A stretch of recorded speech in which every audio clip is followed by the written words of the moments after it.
Well, welcome everybody to today's webinar. My name is Robin Reddick, and I'm a Solutions Marketing Manager for BMC Software, and I will be your moderator today, and along with our speaker, Renato Bonomini, who I will introduce in just a minute. If you have questions throughout the webinar today, please go ahead and submit them through the Q&A facility on your interface, and we will be answering questions at the end of the webinar. And you also can access additional resources. There is a resources list at the top right of your UI, where at the end of the webinar, if you're interested in getting more information on this topic, that you can do that. So today we have a very full agenda, and we're going to try and move through this quickly. We have a lot of material to cover. What we're going to discuss is, some of the common challenges that we see when it comes to implementing a capacity management practice, some of the steps that you can take to get started in a healthy capacity management practice.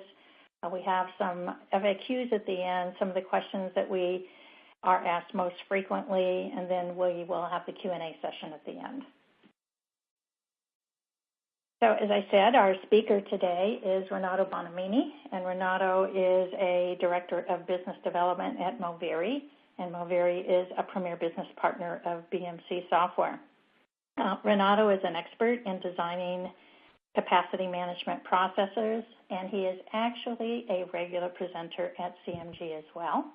So if you go this year, you will have a chance to hear Renato.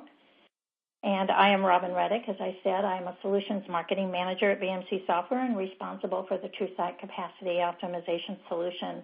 I also listed myself as a customer advocate because one of the things that I see, in fact, one of the primary things I see as one of my major responsibilities is making sure that I understand what customer needs are and that those needs and requirements get communicated to folks inside BMC and really work to be an advocate for our customers to make sure they get what they need. So what are some of the routine challenges that we see when we work with organizations that are interested in implementing capacity management? First of all, capacity management as a discipline has kind of been in and out of favor. So, many companies believe that because they feel like, servers are somewhat low cost, at least compared to, the expensive mainframes of the days of the past, virtualization is seen as, almost free. So we find that many organizations really don't understand the value of implementing a capacity management practice. The other thing that we do is even those that think it's important, they don't really take it seriously. So they may implement, Excel spreadsheets, which are fine. You have smart folks that are basically preparing spreadsheets that do provide some useful information. But more than likely, it's not enough. It's not really enough to understand, the utilization rate of all of the infrastructure in your data center and really making well-informed purchasing decisions going forward. And then we also see a lot of people that, if they are doing performance monitoring, they believe they're doing capacity management because they have some insight into their infrastructure utilization and often have some historical trend information. But once again, that doesn't give you what you need for really planning out your infrastructure, understanding utilization rates on a regular day-to-day basis, and really maximizing the investment that you're making in your infrastructure and preparing you for changes in your workloads on your various applications and servers. And most importantly, what it doesn't do is let you answer the basic question. I can't begin to tell you how many times I have talked to folks that have said, hey, I'm coming and talking to you guys because my director or VP or even CIO came and asked me the basic question of what is the utilization of our servers? And they can't really answer that, not with any confidence. So even with, some of the kind of quasi practices that are in place, it's really just not enough. So, and this is actually, there's a few stories that we have in here, and they are actually real stories that we have heard from folks that we have worked with. And this is one where, the director of IT infrastructure came to a capacity planner and said, gee, how much hardware do we need to buy? New application rolling out, needed to invest in some additional hardware, wanted to know how much was needed. And the planner says, well, it's an important application, so we want to really buy twice what we need just to be safe. But the problem is because there's no solid practice in place, they didn't know what they needed. So buying twice of that really doesn't give them the right answer. It may help, it may not help. So on that note, I am going to pass this over to Renato so he can explain to you how you can divert all of these problems and begin with a solid capacity management practice. So Renato. Thank you, Robin, and hello, everyone. Let me highlight some, in this case, 3 actions that you can do right away to get started. The first one is a very simple, good practice, which is start with the end goal in mind. So very first question that I always have for people that tell me, hey, I'm trying to build a capacity management practice. Where should I start? All right, now let's not get into technical details right away. So what are you trying to accomplish first? There are a few goals that capacity management allow you to address, which can be really reduced cost saving, risk reduction, and in most cases, even just visibility, because a lot of companies are, well, I really do not know anything about my environment. I just need to understand what's going on. So the very first tip is point A, prioritize your first goal. Then we'll handle another one, but understand which one is your very first goal. Once you have that nailed down, the second one is, all right, we want to do cost saving, for example, but on what?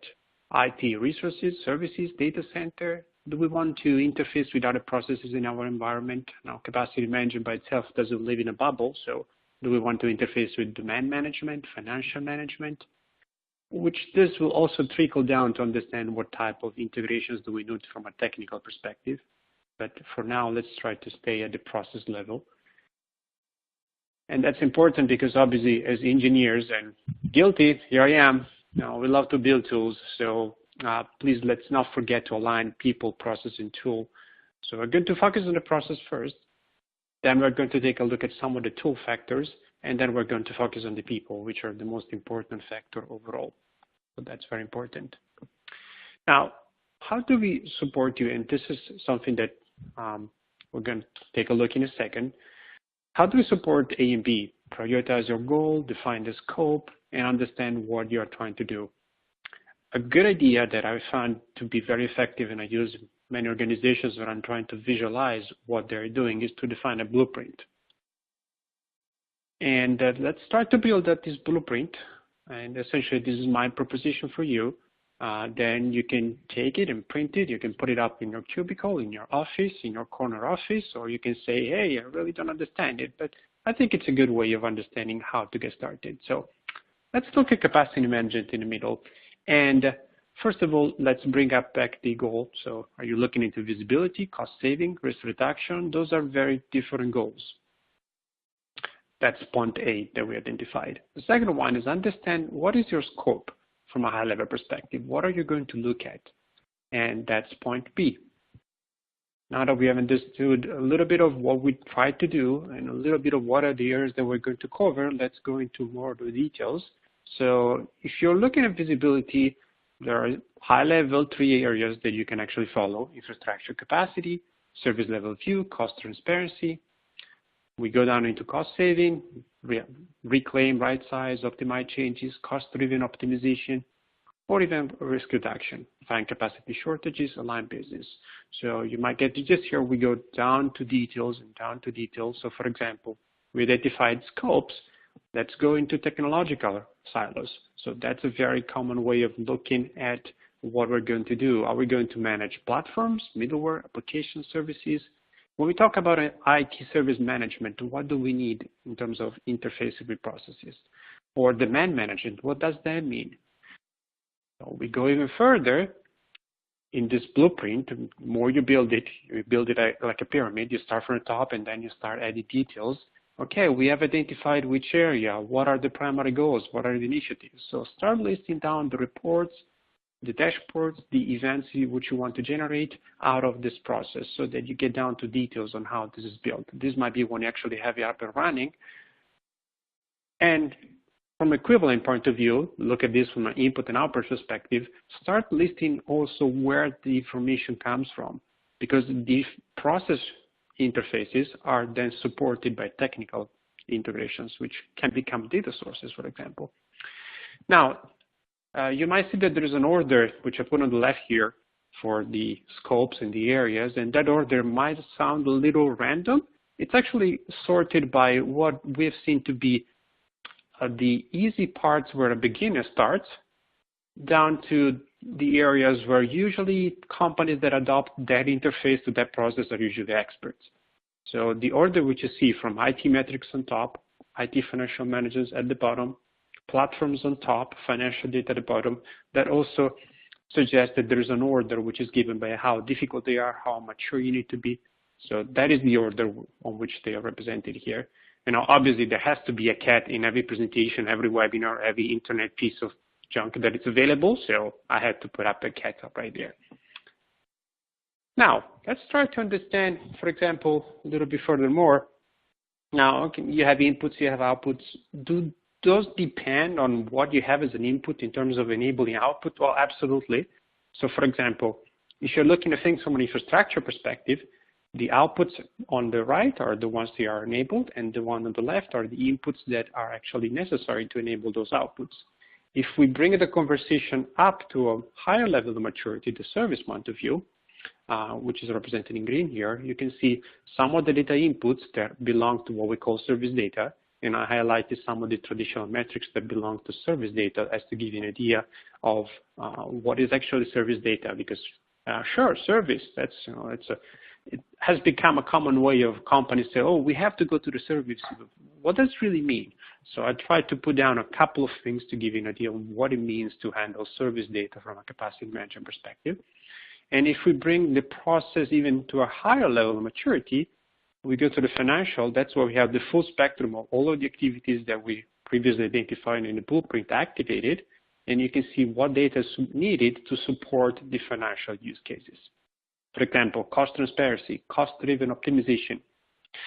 That's lovely. That's a very good common goal that gives you a lot of value, but you do need financial data, which means you have to work with finance people, which means you probably have to get a translator. If you're a technical person, you need probably a translator that understands what they're talking about. Now, all of this was put together over time into building what we define as being the Moviri recommended plan. Now, we put together what companies are most familiar with so that we can ease the adoption of the process. We pick the goals which are quick wins, high visibility upfront. Remember what we said previously about the little cat and the lion point of view. And also a learning curve which is as smooth as possible. So what we came out is this. It's a kind of one-size-fits-all process, obviously. You know, it might not be your process, but for companies that are like, well, we really have no idea where to start from. So please give me a prescriptive approach on what I should be doing. These are 4 steps that are going to give you an idea of what you should be following. And we put together over time, considering what's the effort involving learning how to do things, what's the effort involving in changing how the organization works, and what is the effort involving getting the data in place. So first step, in terms of scope, this is probably the best recommendation that we always have. Start from the things that you're mostly familiar with, most likely compute, physical or virtual, but also look at the higher level of maturity initiative, which is a service, a business line capacity management initiative, and do that as a pilot. That will allow you to have quick wins with the compute part. Everyone is familiar with CPU utilization or memory or disk, capacity management at the operating system level. That's a pretty common exercise. That's what we put it up there as a first step. But also start working on the higher value initiatives like doing capacity management of a service as a pilot. So pick out one example of a pilot and deliver that as part of your first step. It's difficult, it's hard, but it will show you what's required, what the value is, and it will let you understand how to do that forward in the future. So do that as much as possible. And what I also highlighted here is compared to risk reduction track and compared to cost saving tracks. If you're interested in risk reduction, those are some of the activities that are considered quick wins or the recommended initiatives. Like if you want to do risk reduction and you're getting started, you're step one, looking at compute, go ahead and find out which VMs are going to saturate their resources and right-size them. Or, for example, prepare a disaster recovery scenario. That's the biggest risk reduction initiative that you can do. Or if you're looking at cost savings, you can go around your environment, find the VMs which are idle, shut them off, downsize them. Those are some ideas of what to do at each step.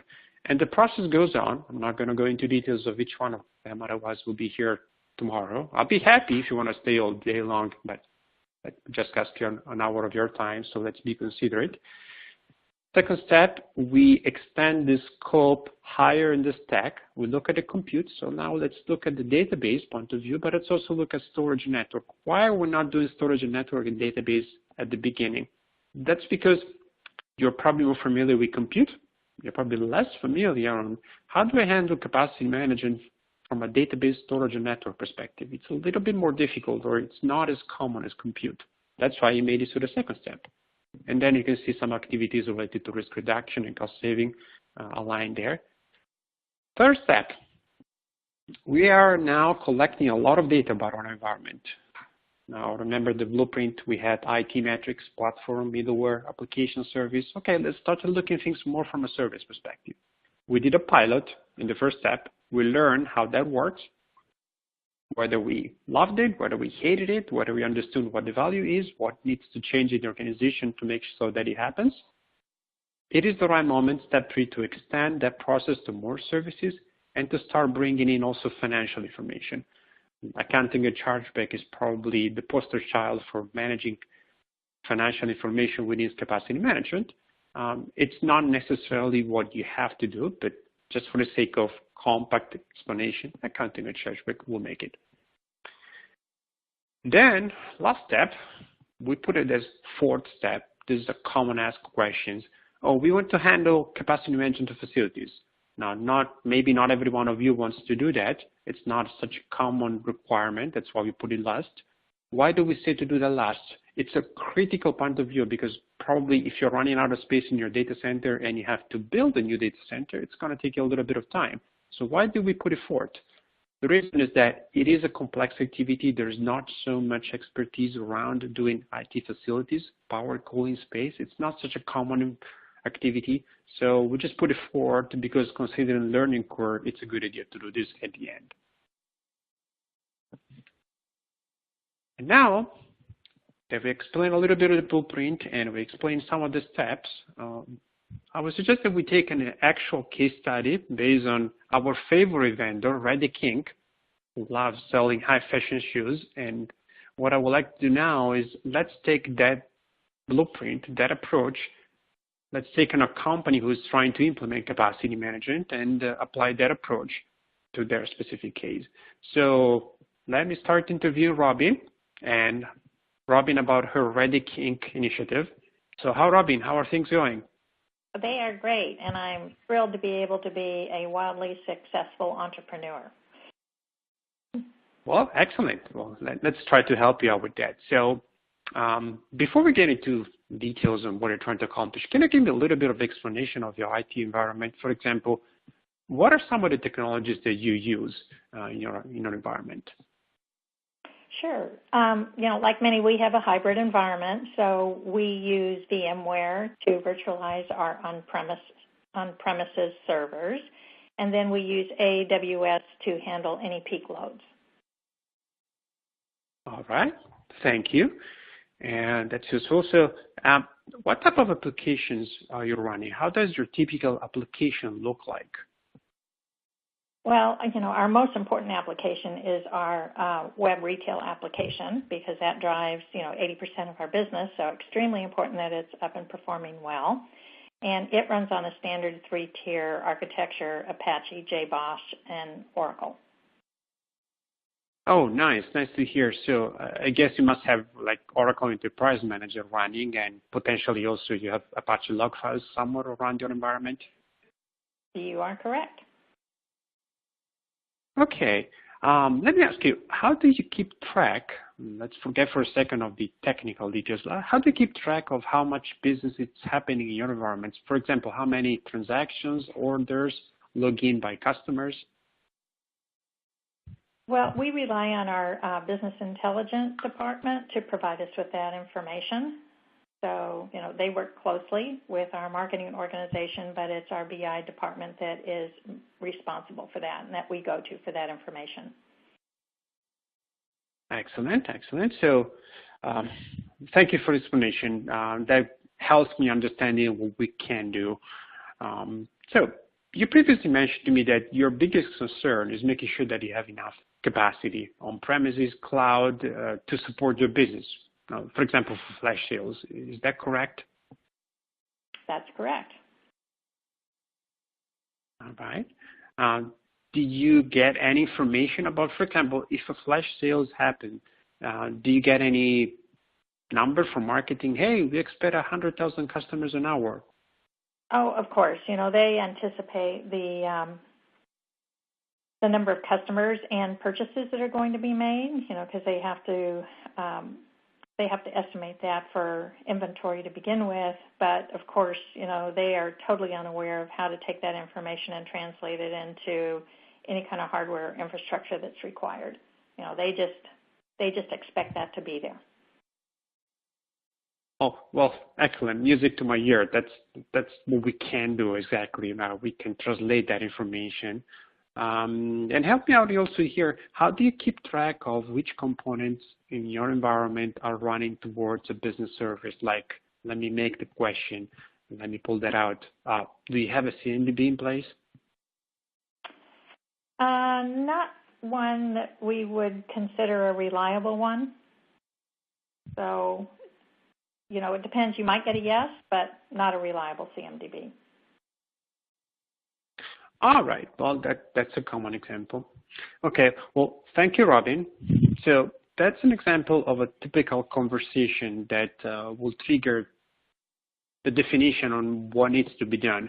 And as you can see here in the slide deck on the right part of the screen, you will see some of the common questions that are guiding this interview, which is really common across organizations. And how do you find out what to do? So that's a good common questions. I always use that list of questions whenever an organization asks me on help on getting started. Now, let's do the exercise. How would the blueprint of Ready King look like? Let's approach with a phase 1, phase 2. I love the idea of this baby steps approach instead of doing the big bang, everything up front. So let's baby steps, phase 1. So what can we do with information that Robin shared about her environment and about the goals in step 1? As you can see on the right part of the screen, well, we're going to focus on risk reduction.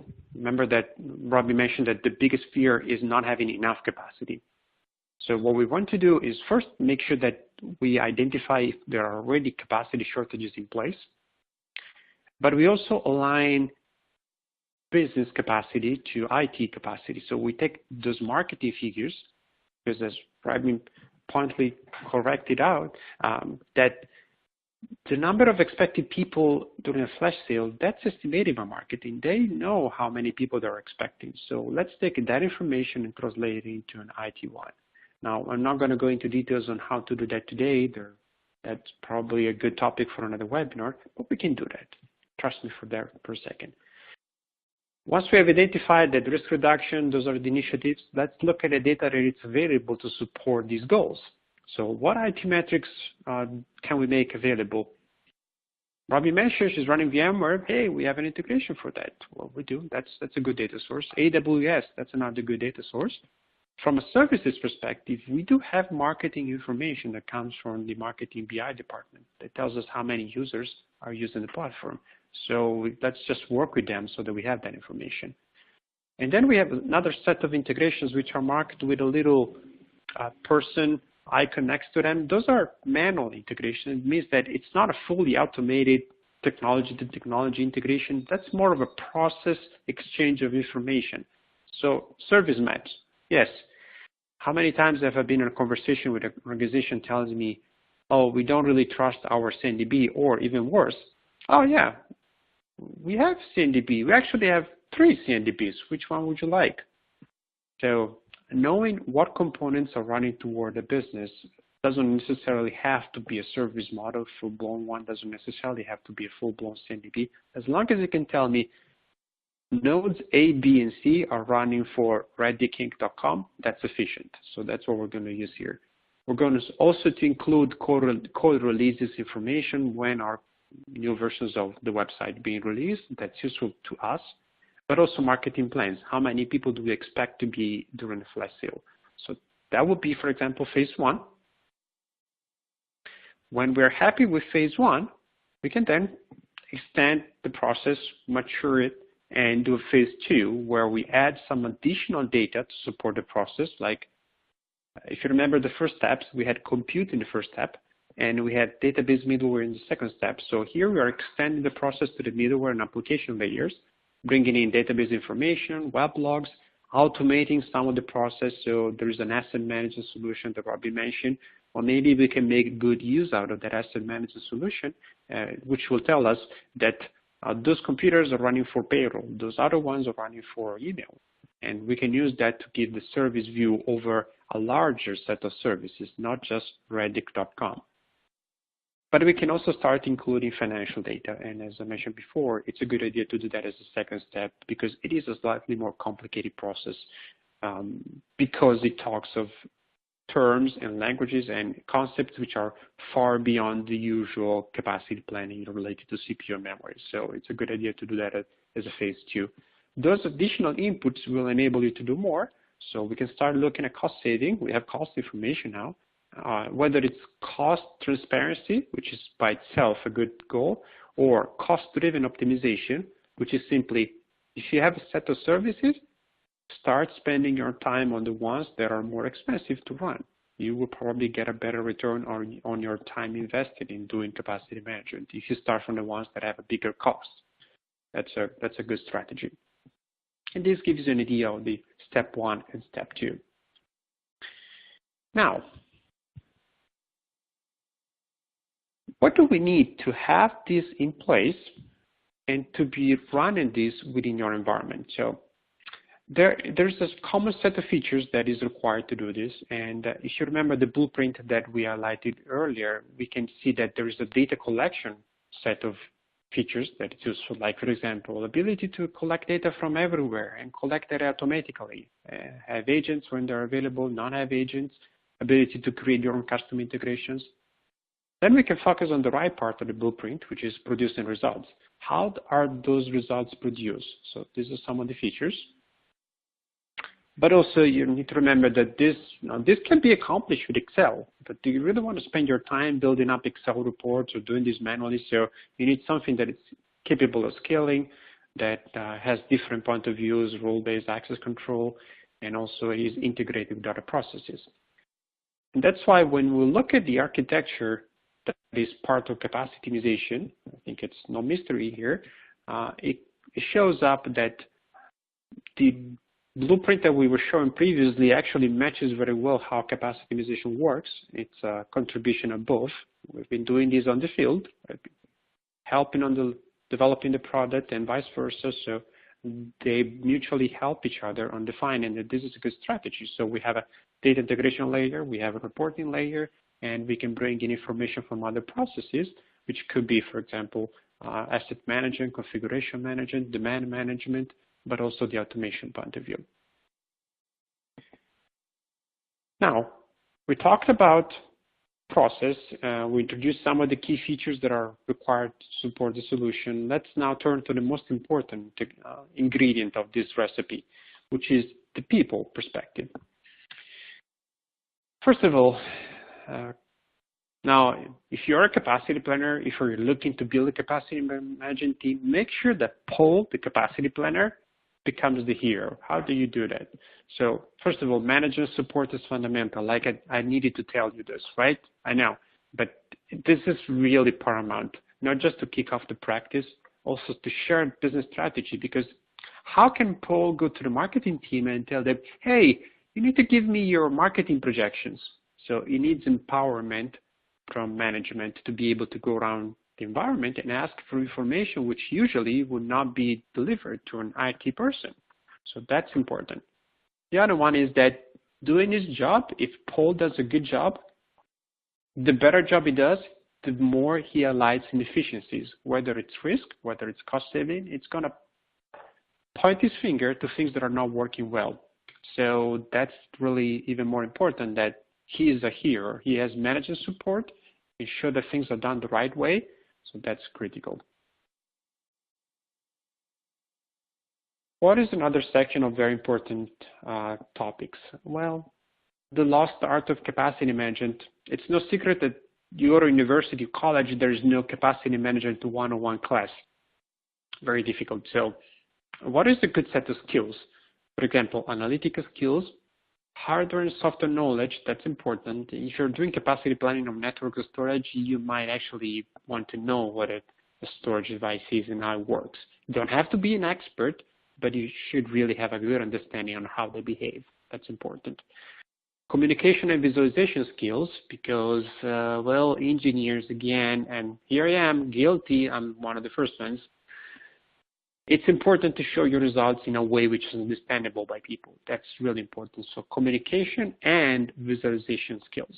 There's plenty of books on how to visualize information, which are not capacity management specific, but are excellent resources on how to do that. Let me, for example, highlight a good paper, which is out of CMG Australia on capacity management best practices. There are 3 things that I really loved out of that paper. You can find it on the internet, just Google. Focus on your people. They are the most valuable resource. Be careful with outsourcing. Now, might sound biased, but the comment that the person that wrote the article is, if you put the fox in charge of the chickens, you never know what's going to happen. So that's a nice consideration. Develop knowledge. Well, CMG is a great source. There are not that many organizations that try to develop capacity management as an art, so as a science. So CMG is one of them. It is a great source for that kind of information. Last point of view from align the people to the tool and the process, focus on business. What does that mean? For example, common language, talk money. The goal is to have the right amount of capacity at the right time, but you need to represent that from a financial impact perspective. That's the best way. What you should not be doing, and again, guilty of that sometimes, avoid talking IT geek jargon like, oh, we're looking at the number of zips and zaps in that mainframe, and please don't do that. Oh, we have this wonderful CUDA project spinning up, and we're going to do high performance computing on graphic processor. Well, yes, keep it for yourself. Please don't mention that to executives. Bring the results, bring the financial impact. Garbage collection strategies are wonderful. I mean, I could talk days about that, but that's not a good idea to bring up. What have you done as a capacity manager performance?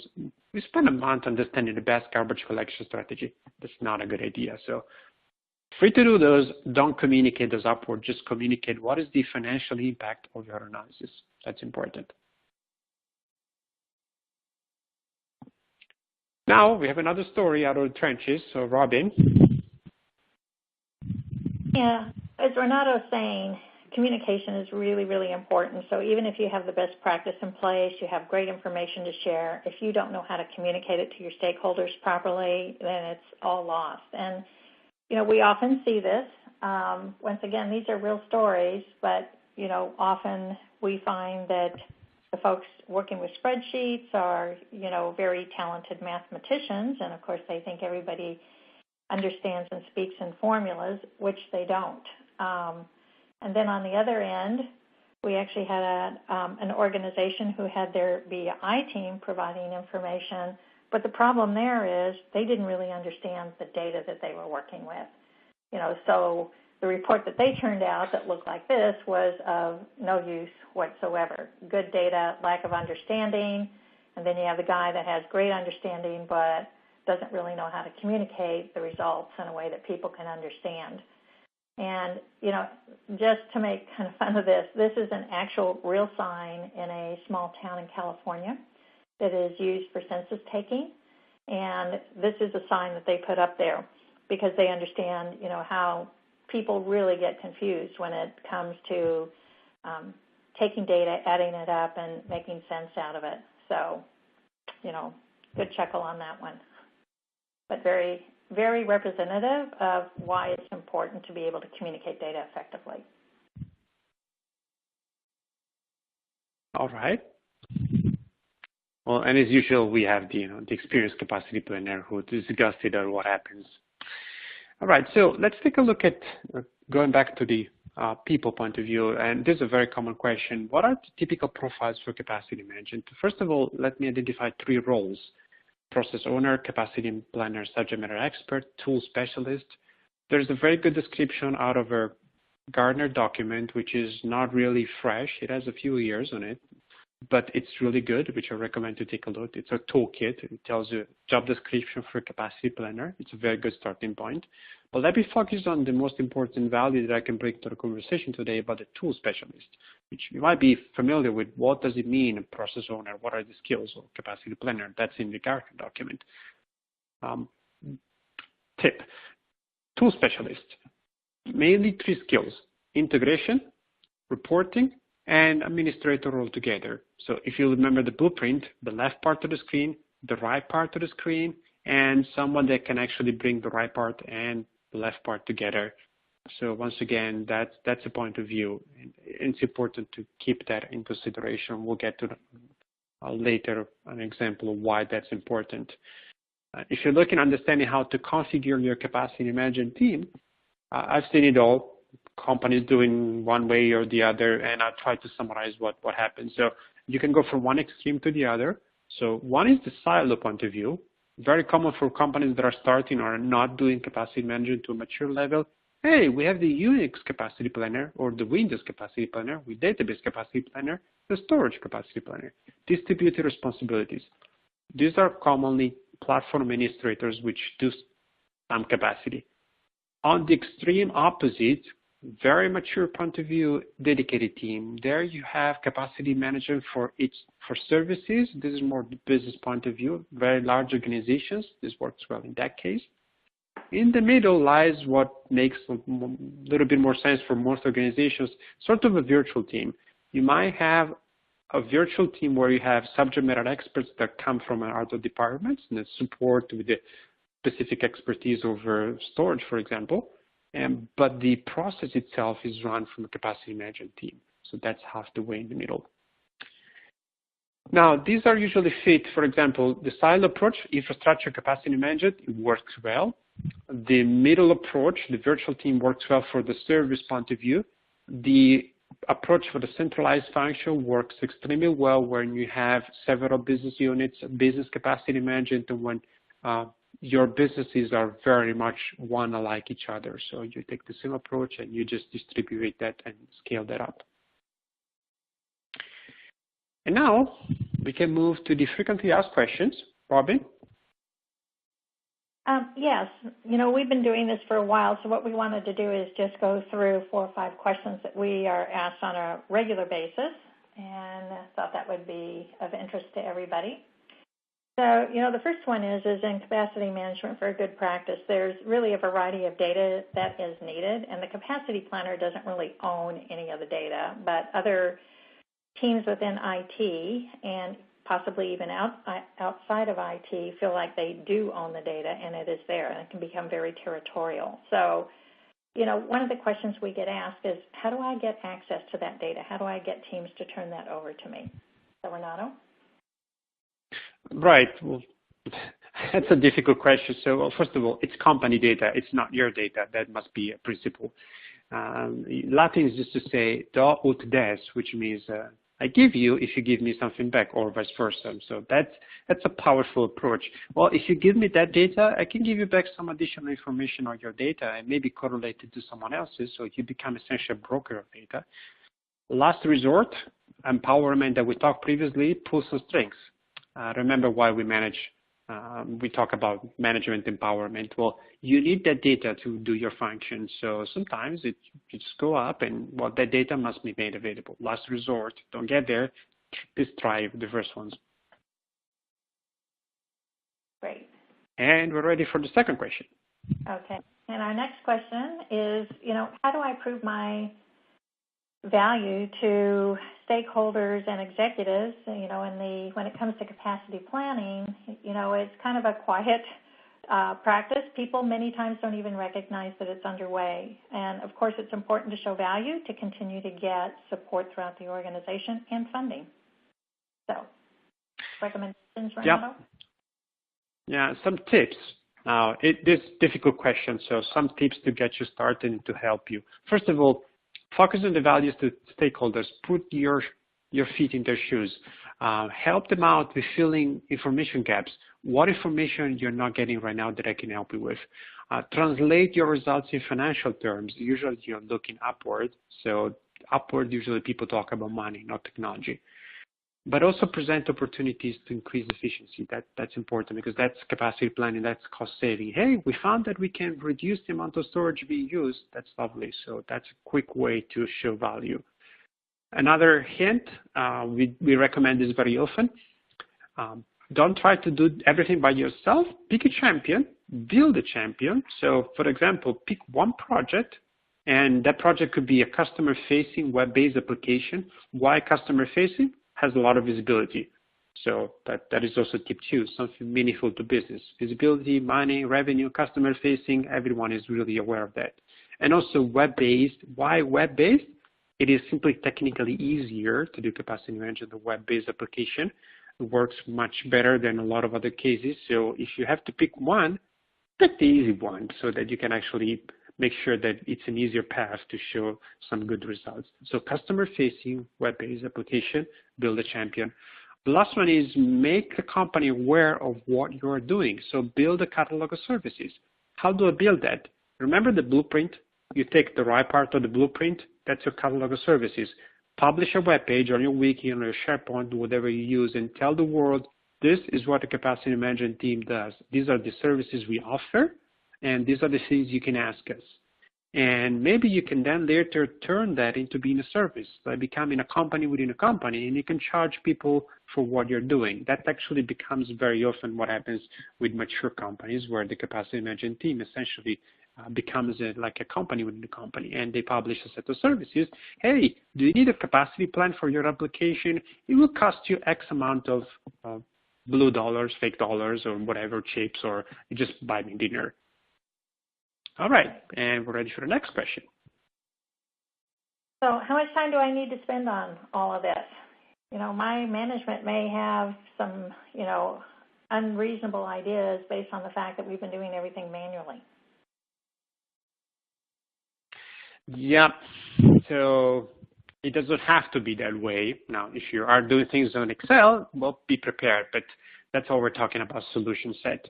So you should try to automate as much as possible. That's my recommendation, but don't get to hang up on that. So if your data collection is not 100% exactly in place, don't worry. Now, it's much easier to fix your process, your analysis, your reports, your models, your process, so that it allows for data not to be always available than to try to get 100% availability. I've seen so many companies failing because the approach is, we need to have 100% of data all the time. Good luck with that. It's such an effort. It's not really worth it. So try to get as much as possible, but work on fixing so that the process works, even if some data, sometimes it's not available. There will be cases where it's not available, no matter what. Another good tip, separate data collection from creation of report duties. Again, remember the blueprint, the right part, the left part? It's a really good idea that those set of skills, people that focus on data integration, people that focus on creating reports, are separate duties and probably separate people.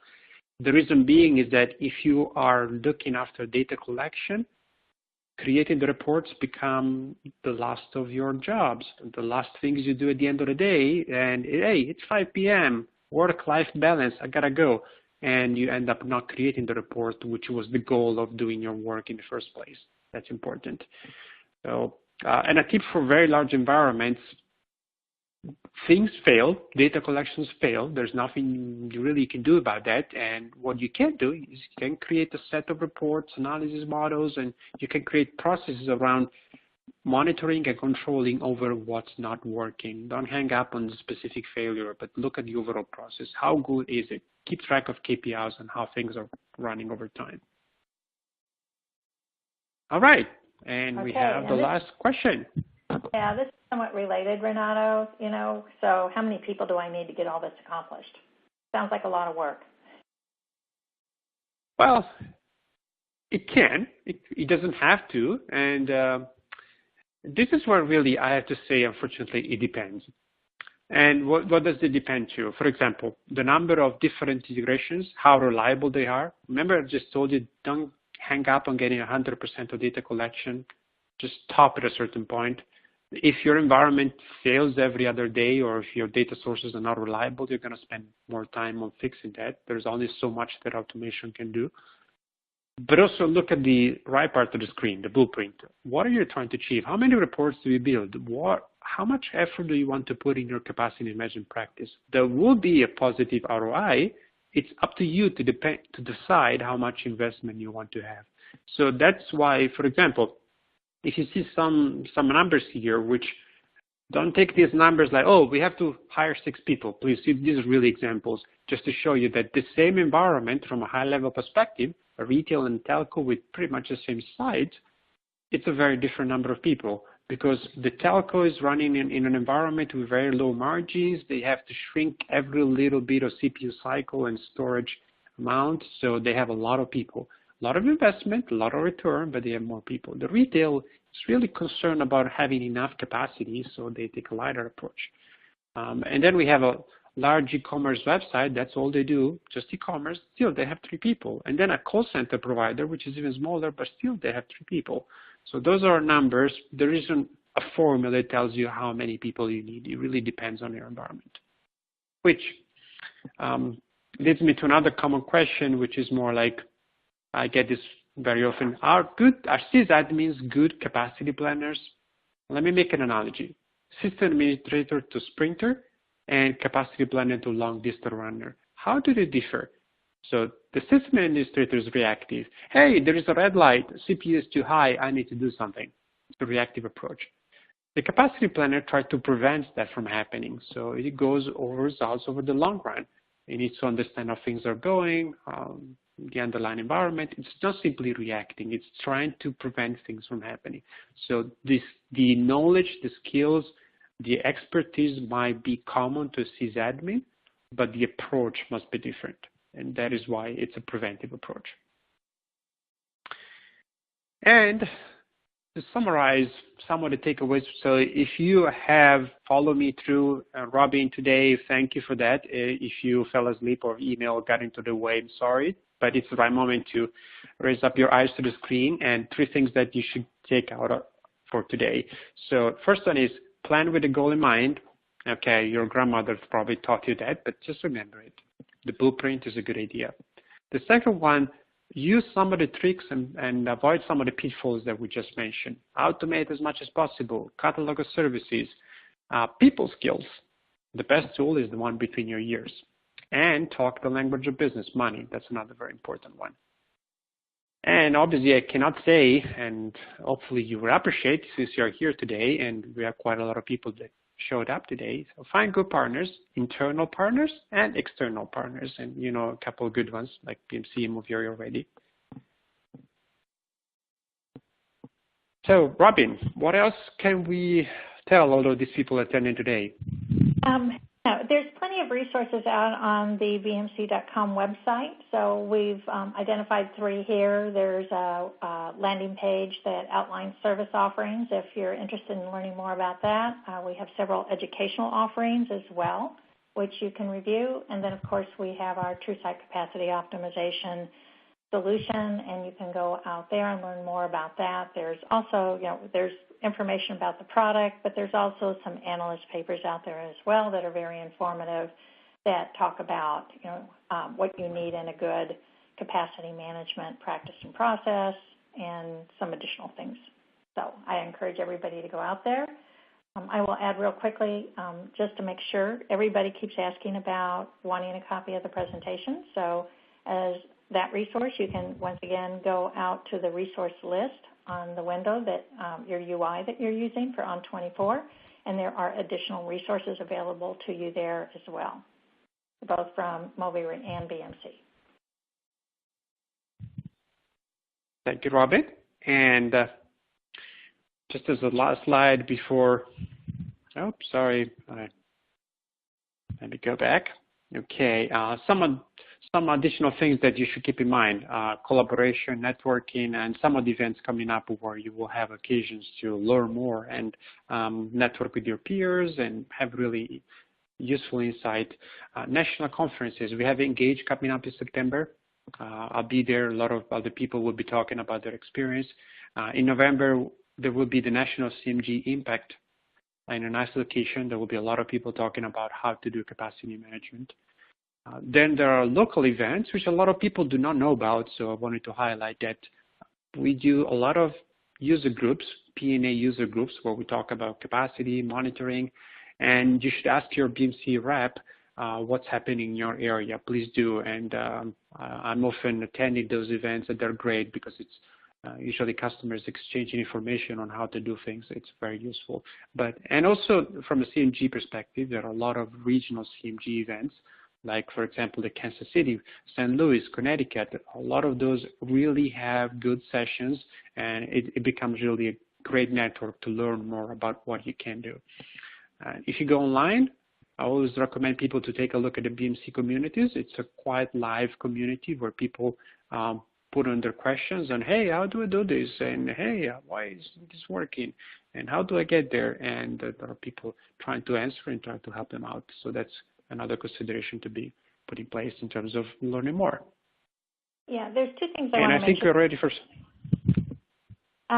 Go ahead. Before we leave the slide, one thing, when you go out to the TrueSite Capacity Optimization community, please don't feel like you have to restrict your questions or your dialogue to the product. So that's a peer community out there, and you can ask questions about practice as well as product.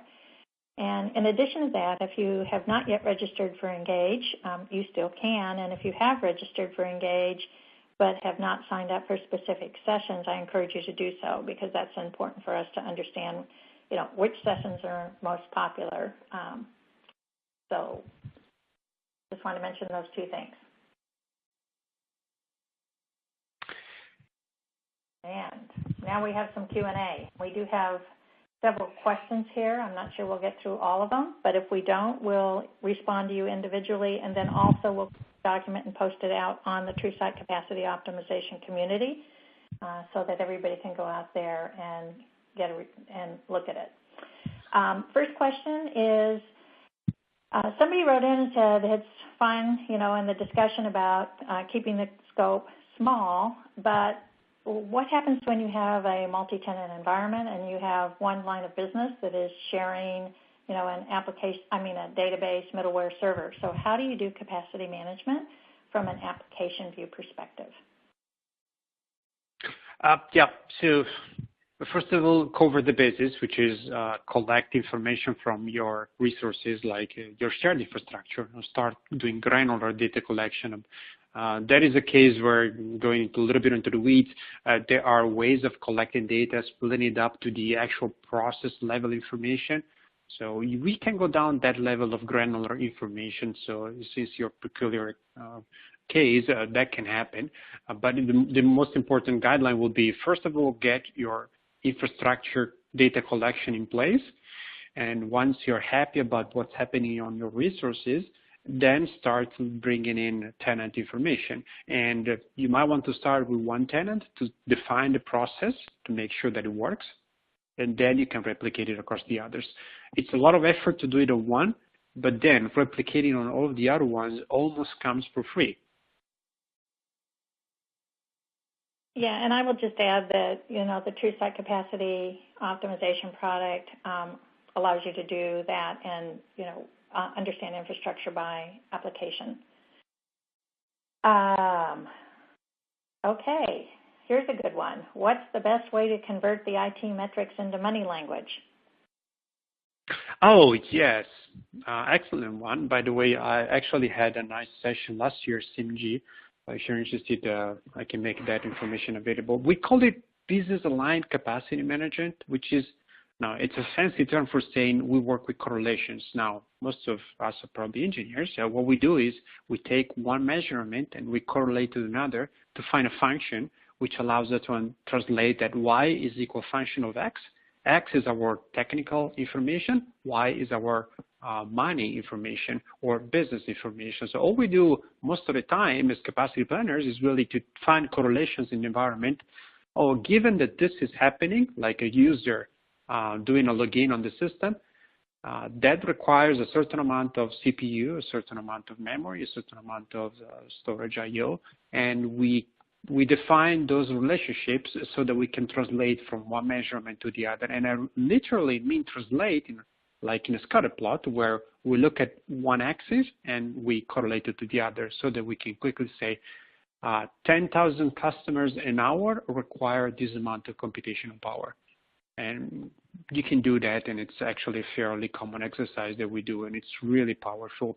That will allow you to translate from one language to another.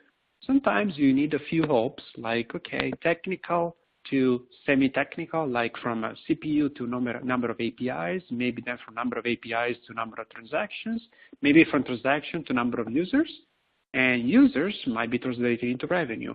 So it might take you a few steps. And you need to make sure that your statistics, your data collection, your quantity of error, all of those are considered. But that is really a powerful way of doing it. Great. We have another question here. How does BMC do capacity management on the physical level? And I'm not quite sure if they're referring to BMC the company or BMC the True Site Capacity Optimization Solution. So I'm going to start off, Renato, and then turn it over to you to add anything. So I'm going to answer it from a company perspective. Of course, we use our own product, capacity optimization. And so everybody knows we do have one planner that works across our IT organization. And when we bring, applications on, we actually look at what are all the physical infrastructure components that we need for supporting those applications. And then we also run regular routine reporting on saturation of all of our infrastructure resources. And we use the product to do that, and it's all automated. We set up with alerts. We send reports out to stakeholders, and that is very much what our product is designed to do. So, Renato, do you have anything to add? Yeah, so physical might mean a lot of things. So it might mean the physical space, power cooling. It might mean the physical server, physical in terms of network storage.